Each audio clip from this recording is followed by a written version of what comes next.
বিন্দুর মোড় থেকে অলকার মোড় পর্যন্ত অপরিকল্পিতভাবে ফ্লাইওভার নির্মাণের বিরুদ্ধে এই আমরা যে কর্মসূচি গ্রহণ করেছি, সেই কর্মসূচি অনুযায়ী আজকের এই সাংবাদিক সম্মেলন, যাতে এটা গোটা বাংলাদেশের জনসাধারণ জানতে পারে এবং সরকার জানতে পারে, এবং বাংলাদেশ সরকার যখন জানবে যে এটা অনৈতিক, ইনশাল্লাহ তিনি এইটা হস্তক্ষেপ করে এটা বন্ধ করবেন, এই আমরা আশা রাখি।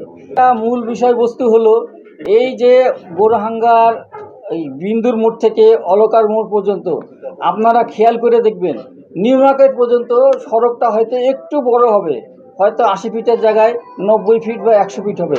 নিউ মার্কেটের পর থেকে এই অলকার মোড় পর্যন্ত দেখবেন যে রাস্তাটা মাত্র 60 ফিটের। এই 60 ফিটের রাস্তার মাঝখানে আবার একটা আইল্যান্ড আছে, এবং 60 ফিটের রাস্তার দুই পাশে 10 ফিট 10 ফিট করে হাঁটার রাস্তা আছে। এই যে 60 ফিট রাস্তা, এই 60 ফিট রাস্তার উপরে যদি ফ্লাইওভার তৈরি হয়, এই ফ্লাইওভার যদি তৈরি হয় তাহলে 60 ফিট রাস্তার উপরে দুই ফ্লাইওভার তৈরি হলে কমপক্ষে এটা 16 ফিট যাবে। আর 16 ফিট গেলে আমাদের নিচের অবস্থা কি হবে? এই নিচের অবস্থা যে একটা অনৈতিক অবস্থায় পরিবর্তিত হবে, একটা বিরান ভূমিতে পরিণত হয়ে যাবে, এবং যারা এখানে ব্যবসা করছে ব্যবসায়িকদের ব্যবসার লস হয়ে যাবে। বছর খানেক ধরে আমরা এটা ভোগ করব। সেই সাথে এই ফ্লাইওভার যে তৈরি করা হবে, আজ পর্যন্ত আমরা কোনো ফিজিবিলিটি রিপোর্ট পাইনি, এর কোনো প্রাইমা ফেসি নাই, এর কোনো balance of convenience and inconvenience নাই। এটা আমাদের উপর চাপাই দেওয়া হচ্ছে। আমরা নাগরিক হিসাবে, নাগরিক অধিকার হিসাবে আমরা এই তথ্য উপাত্ত সংগ্রহ করার জন্য আমরা সিটি কর্পোরেশনে গেছি। আমাদেরকে বিভিন্ন ছলনা করে, চতুরতা করে আমাদেরকে আজ পর্যন্ত দেয়নি।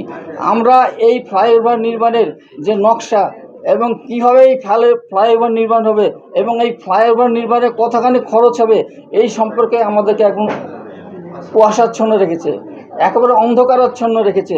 এই যে অন্ধকারাচ্ছন্ন রাখার কারণ কি? একটা জিনিস কখন অন্ধকারাচ্ছন্ন রাখা হয়? যখন এর মধ্যে কোনো অনৈতিক ব্যাপার ঢুকে যায়। আর এই অনৈতিক ব্যাপার ঢুকে গেলে তখন এটাকে গোপন করার জন্য এবং এর টাকা পয়সাকে অনৈতিকভাবে পকেটে পুরানোর জন্য বিভিন্ন অরাজকতার সৃষ্টি হয়। আজকের এই ফ্লাইওভারটা দেখবেন, গোটা রাজশাহীতে যদি আপনারা বিচরণ করেন, দেখবেন যে প্রত্যেকটা ফ্লাইওভার 100 ফিট রাস্তার উপরে হয়েছে। আমাদের এই রাস্তাটা 60 ফিট, এই 60 ফিট রাস্তার উপরে কীভাবে একটা ফ্লাইওভার হয়? টাকার অপচয় তো হবে মাথার উপরে।